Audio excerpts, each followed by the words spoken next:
Waalaikumsalam. Magandang mainit po na tanghali sa inyong lahat. Mga mahal ko, ka-Duterte! Duterte! Duterte! Duterte! Duterte!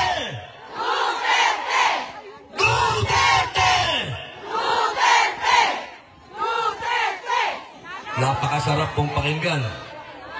Kahit na iba-iba yung diction natin, sino ang galing ng ibang lugar, hindi ng Netherlands? Wow.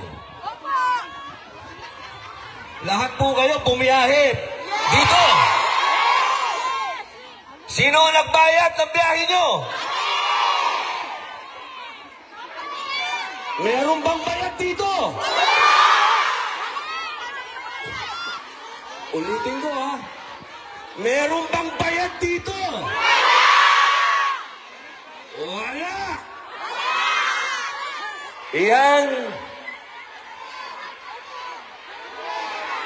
Yun. May pera kami! May pera kami! May pera kami! May pera kami! Ang sarap na dinig mo na. Merong mapera kami. Merong may pera kami. Walang bayad dito. Lahat ito nagmamahal sa bansang Pilipinas. Alam nyo, mga mahal kong kababayan, nararamdaman ko ang nararamdaman ninyo dahil noong 2016, nung ako po ay nangampanya para kay Rodrigo Roa Duterte, sarili ko rin pong gastos. Ako po ay umikot dito, hindi lang po sa Europa, hanggang sa Middle East, Southeast Asia, nangampanya po ako, sarili kong pamasahe, sarili kong hotel. At nung nakaupo na po sa mayor, hindi po ako humingi ng posisyon. Wala po akong hininging kapalit. Ang ibinigay po sa akin ni Mayor ay pangalawang pagkakataon. Binigyan niya ako ng absolute pardon. Pangalawang buhay. Kaya nandito po ako. Nakalulungkot mang sabihin, pero marami po sa mga kaibigan namin ni Mayor, kakilala na lang. Napakabilis mong makalimot.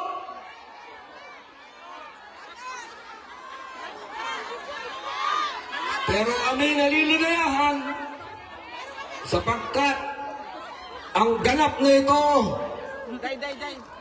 ay nagising ang damdamin ng mga Pilipino. Hindi kami bayad. Hindi kami bayad. Hindi kami bayad. Hindi kami bayad. Hindi kami bayad. May pera kami. Hindi kami bayad. May pera kami. Hindi kami bayad. May pera kami. Hindi kami bayad. May pera kami.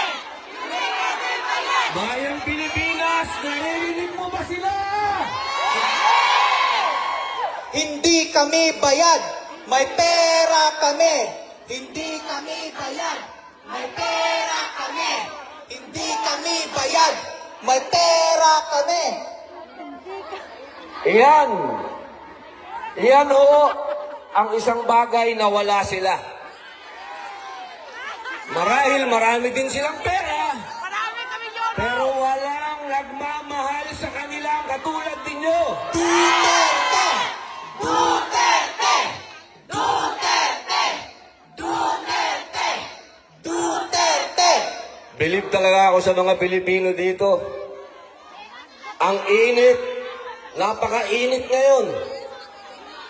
Nung mga nakaraang araw, nung bagong dating kami, nanginginig kami.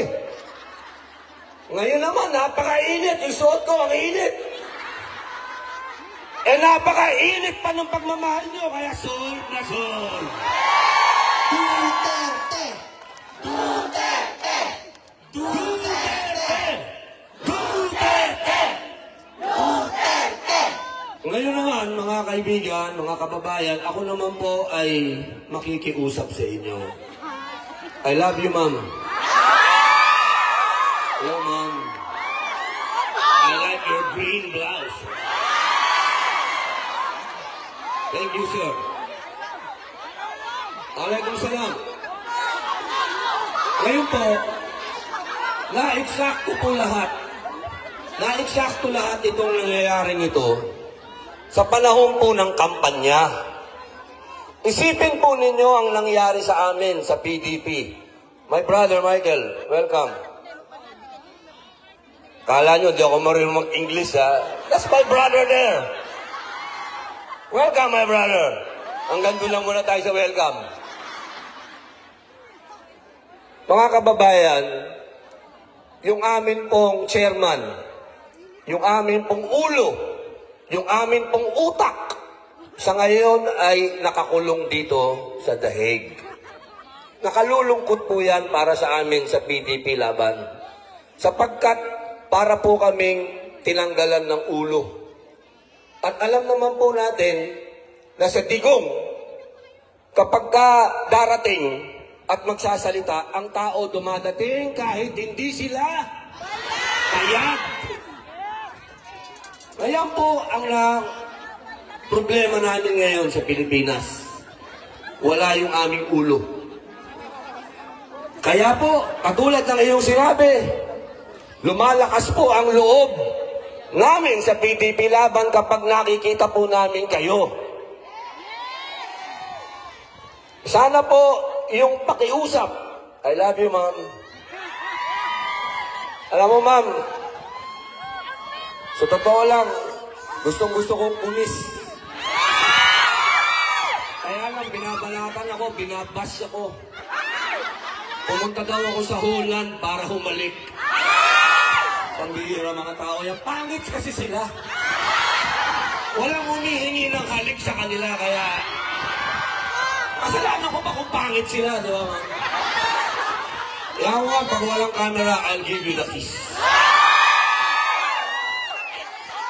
English yun, ha? English. Sana po. Yes, ma'am. Papangako mo ba pagka binoto mo lahat yung senador ng PDP? I'll give you a big kiss. Mamaya, ma'am, kasi baka makuna na naman ako, mabas na naman ako. Yes, ma'am. Oh, yes, ma'am. Lahat po kayo, yayakapin ko.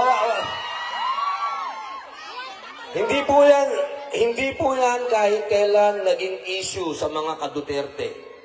Sapagkat ang mga ka-Duterte po malapit sa tao. Lahat po na nagmamahal kay Pangulong Digong, lahat po kami, tinirain ni Digong na maging malapit sa tao. Kaya patawarin niyo po kami, lalong-lalo na po sa mga kapatid kong Muslim, kung na-offend po kayo, doon po sa humiling ng halik at hinalikan ko, patawarin niyo po ako.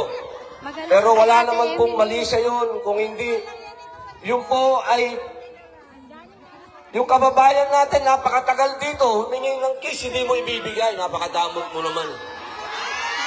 Ang bihira naman. Opo.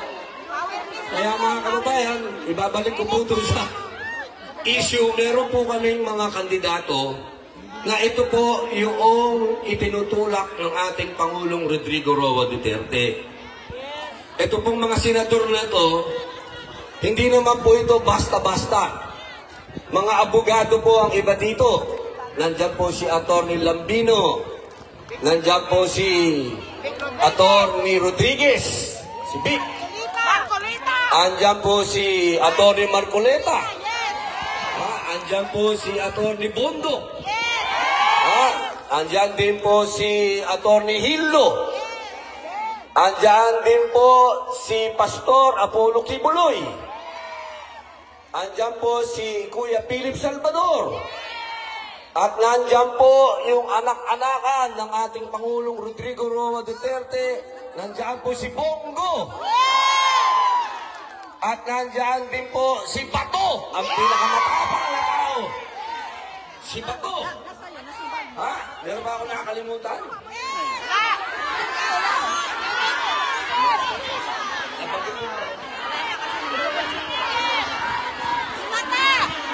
Si Dr. Mata. Nabanggit ko na po, Atty. Vic Rodriguez. Huwag na natin kakalimutan yun. Marcoleta, lahat po yan, powerhouse po yan. Hindi po kayo magsisisi, mga mahal kong kababayan, kapag binoto nyo po ito. Dahil kung gusto po natin talaga ng tunay na pagbabago, kailangan bumoto kayo ng bago.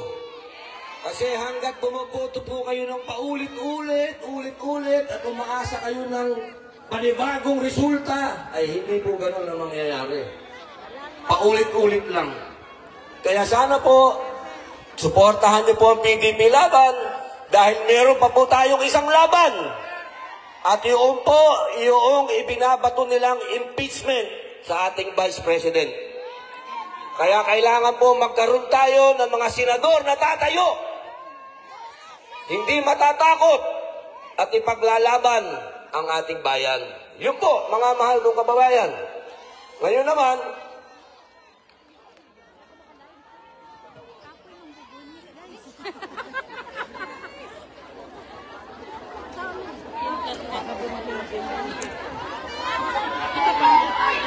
okay.